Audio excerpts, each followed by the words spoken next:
Welcome to PES Video, featuring our capability for repairing the Allen Bradley PowerFlex 70 series of AC drives.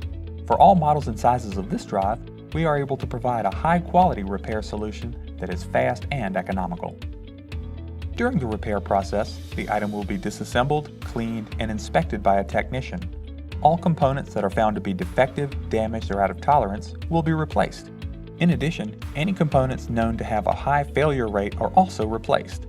This attention to detail allows us to provide an all-inclusive warranty that covers the entire unit, not just what's repaired.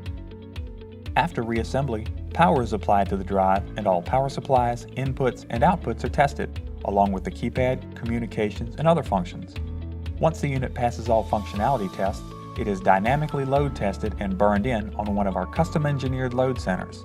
This critical step of our repair process ensures your drive will perform as required when reinstalled at your facility.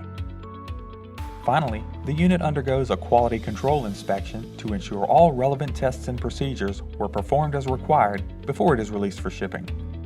PES also offers an expedited repair service for even faster turnaround when needed. Call or visit our website today to send in your PowerFlex 70 drive for repair or to find out about the many other great services we provide.